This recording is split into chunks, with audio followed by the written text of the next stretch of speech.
මට මම හරි නම් හරි එච්චරයි. ලෝකෙ මොකා කිව්ව මට අදාළ නැහැ. ඒකයි මර ඉස්සරින්දම මට ප්‍රශ්නයක් තිබ්බා අර අනිත් අයට මේ හිතරි දෙයි. මොන බගුල්.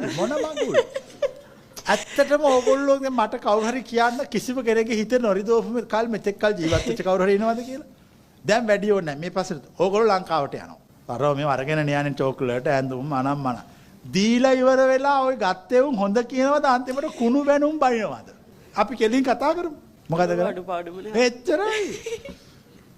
හිතාගෙනම යන්න මුන්ට මං ගෙනියනවා මුන්ගෙන් හම්බෙන්නේ කුණු බැනුම්. ඔන්න ඉඳා කාපල්ලා බැනපල්ලා කියලා බෙදලා එන්න ප්‍රශ්නයක් නැහැ. අන්න ඒ වගේ විවෘත වෙන්න. එතකොට එයා කරන දේ අපිට බලපෑමක් නැහැ. ඒ තමයි මම කියපු පාර. හරි විවෘතයි. හරි ජෙනුයින්. ඒක ඇතුලේ මුකුත් නැහැ. කියන්න ඕන එක කෙලින්ම කියලා කළා ඉවර කළා. හරි නිදහස් ජීවිතේට. අපි අපිට උපරිම නිදහස අපි අපේ නිදහස අපි තියාගන්න. අනේ හිතන්නේ මොකද්ද? මෙයා හිතන්නේ මොකද්ද? අපිට අදාළ නැහැ. අනික කාගේවත් හිත හොඳ කරන්න යන්න එපා. කවදාකවත් එහෙම කරපු කෙනෙක් ලෝකේ නැහැ. ඔව් දැන් මම එහෙම කරන්නේ නැහැ. දැන් මේ ධර්මය ඇහුනට පස්සේ මට ඒක තේරෙනවා අපි නිකන් මේ මමත්වයක් නඩත්තු කරගන්න නේ. පිස්සුයිකාරෝ. අනික එහෙම හොඳ අහන්න බෑ. හොඳ කියන්නේ නැහැ. හොඳ කියන්න ඕනත් නැහැ. අපි කරන එක කළා ඔච්චර තමයි. අර ආන්දරු කෙනෙක් මිනිස්සෙක් දාන ගෙනිච්චලු පන්සලට. උදේ ගෙනත් තියෙන ඉන්දියාප්පයි කිරිහොදි. ඉතින් මේ ආන්දරු ඉන්දියාප්ප කණ්ඩ වළඳන්න කැමති නැතිලු වැඩිය. ඉතින් බුද්ධ පූජාව හරි තිබ්බා. වැඩිය පින් වාක්‍ය කියන්නේ නැතුව පොඩ්ඩක් කියලා නැවැත්තුවලු. එතකොට ඇහුවලු "හාඳුනේ දැන් මේ ඉන්දියාප්ප වලට කිරියොදි වලට ඇයි මේ පොඩ්ඩක් පින් දෙන්නේ?" "ඉන්දියාප්ප වලට ඔච්චරයි" කිව්වලු. ඒ වගේ ඉන්න. ඔය ගණන් ගන්න එපා. يعني ඕගොල්ලෝ ජීවිතේ දැයි හාඳුන කොච්චර විවෘතද? ඉන්දියාප්පයි කිරියොදි වලට ඔච්චරයි. බන. තව ඕනනම් ගෙනෙන් ආප්ප බාත් මුන්නට අරෝ මේ වගේ නෑවාම තමයි ගොඩක් කියන්නේ. මම කැමති ඒ ක්‍රමෙට. මම පොඩි කාලේ ඉස්කෝලේ යනකොට පන්සල් දෙකකට දාන ගෙනියන. එක පන්සලකට ගෙනිච්චාම පැය ගණන් බණ කියලා බුද්ධ පූජාවල් තියෙනවා ඒ හාමුදුරුවෝ. ඉතින් අපේ ගෙවල් වලින් කියලා තිබ්බ එයා තමයි හොඳම. මට දවසක් කොල්ලෙක් කතා කරා යමන් දාන ගිහින් දෙනවා මං කිව්වා යමන් එහෙනම් කියලා දානේ අරන් ගියා තව පන්සල. ඒ හාමුදුරුවෝ හිටියා. අර කොල්ලා ගිහිල්ලා කිව්වා මම එදාමයි පන්සලට ගියේ. හාමුදුරනේ දාන ගෙනාවා. ගෙනාවන් තියලා ඵලයන් කිව්වා.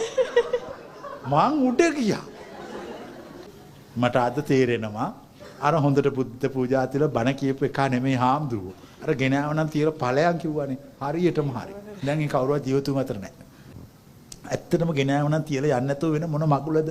ඒතර ඒ හාමුදුරුවෝ කියපු එක හරි. එයා පුටුවක් උඩ වාඩිලා බැස්සෙත් නැහැ. ගෙනාව නම් තියලා ඵලයන් කිව්වා. එයාත් දන්නවා දැන් මෝ මේ ඉස්කෝලේ යන ගමන් මේක අරන් ඇවිල්ලා තියෙන්නේ. මූට මෙතන බණ කියන්නේ නැහැ බුද්ධ පූජාවේ තිබොත් අරහෙන් ගිය ගමන් තලනෝ කෝටුවෙත් ඔය ස්පන්ති හිටියේ නැත්තේ ඇයි කියලා.